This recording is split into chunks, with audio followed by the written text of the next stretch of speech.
Salut, c'est Étienne Tremblay de la machine à mixer. Aujourd'hui, les amis, je vais vous montrer une technique de mix que j'emploie assez souvent, assez régulièrement lorsque j'ai des éléments comme des claviers, des guitares qui sont dans le même range de fréquence que les voix ou que la voix principale, mais que je veux quand même que ces éléments-là soient présents, mais j'ai pas le goût que la voix se batte trop avec cet élément-là.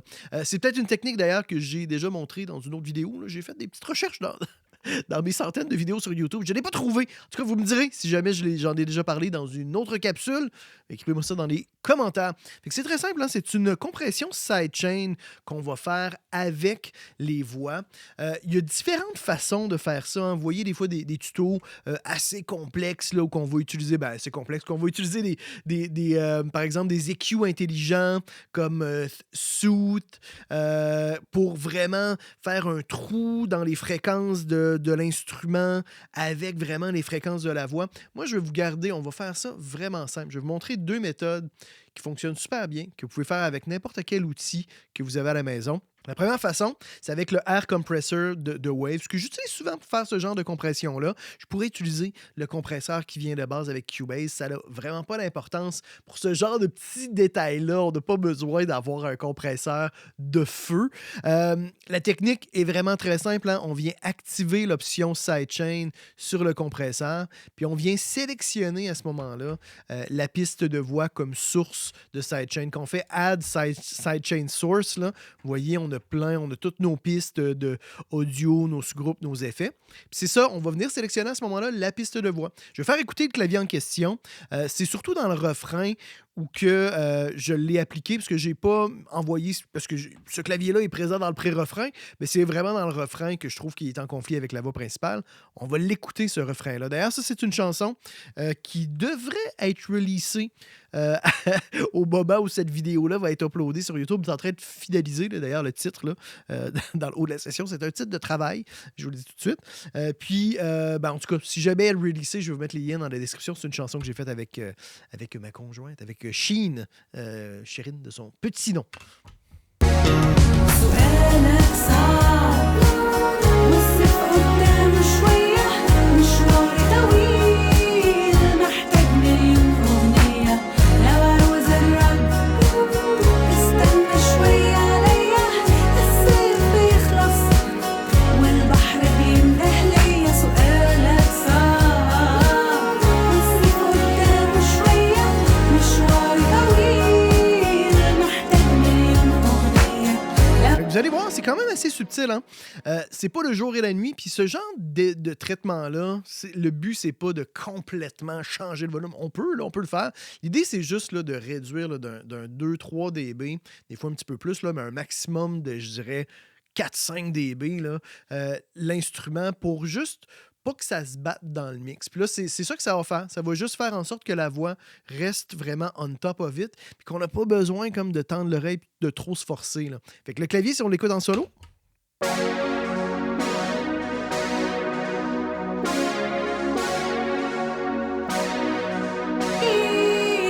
محتاج مليون أغنية لو عاوز الرد استنى شوية عليا الصيف بيخلص والبحر بينده ليا سؤالك صعب والسيف قدامه شوية مشواري طويل محتاج مليون أغنية لو عاوز الرد استنى شوية عليا الصيف بيخلص. Fait que vous voyez, hein, là, j'en ai abusé pour vous montrer un peu. Là. Évidemment, on peut faire ça aussi. Hein. Puis là, j'ai déjà fait des vidéos là-dessus, avec des effets comme reverb, délai, qu'on veut qu'ils soient très présents. Puis à ce moment-là, quand il y a de la voix, ça les atténue un peu. Puis quand la voix se termine, on a la reverb, les effets là, qui reviennent. Il y a plein de traitements qu'on peut faire là, comme ça.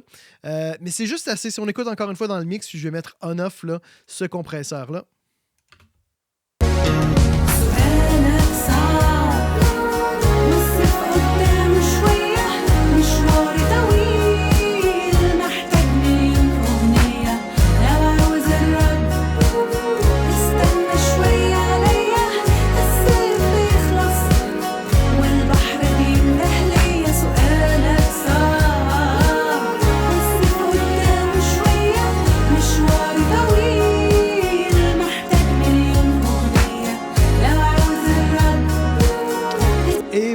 voyez, hein, c'est vraiment subtil. Hein? C'est pas le jour et la nuit, mais c'est ça le but. Puis si on veut être encore plus subtil, si on veut pas trop toucher au clavier, ou si on veut, par exemple, préserver la chaleur dans les basses, les low mid, ou même garder des fois le top end de ces éléments-là, on peut faire ça avec une compression multibande.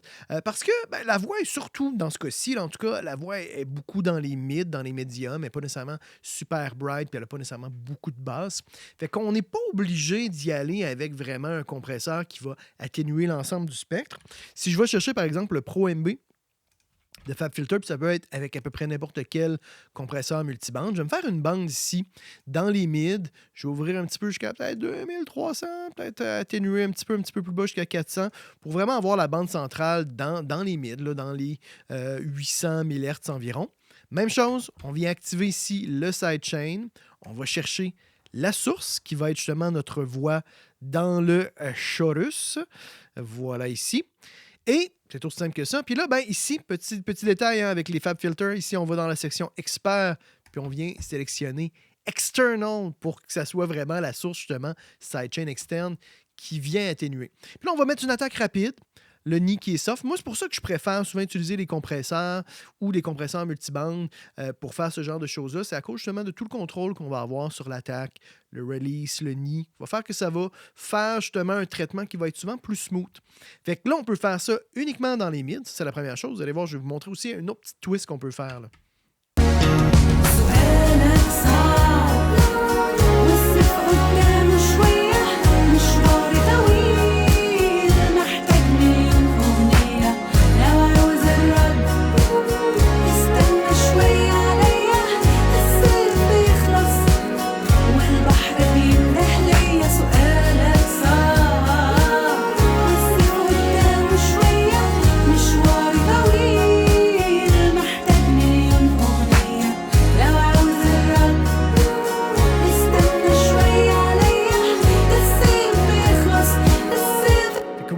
Je peux vraiment les tuer complètement, les enlever. Là, je vais mettre ça en solo avec les voix.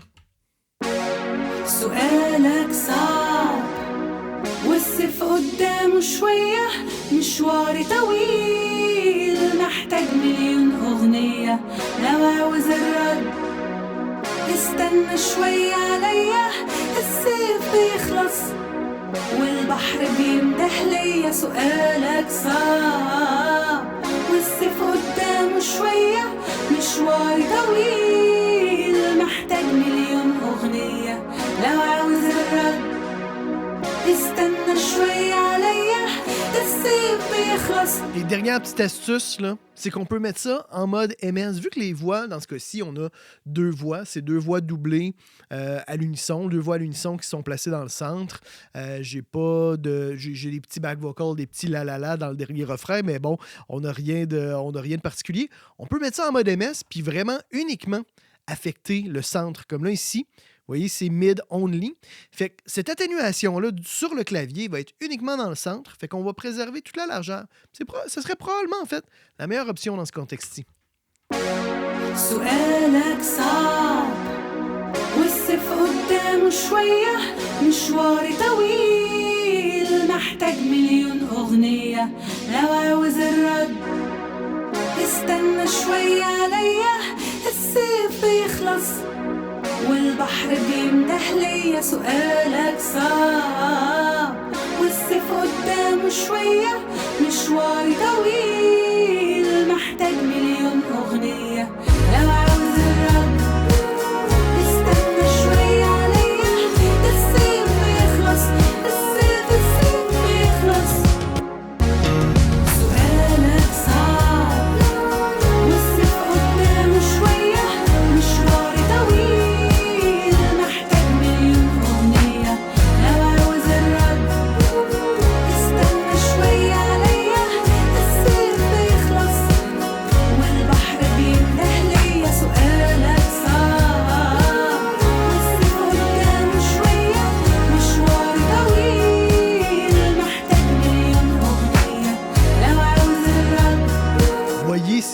écoutable, c'est super transparent, puis ça fait que les voix ressortent super bien. Puis c'est vraiment la meilleure façon, dans ce cas-ci, de faire ça si on veut garder vraiment le côté enveloppant là, du clavier durant le refrain.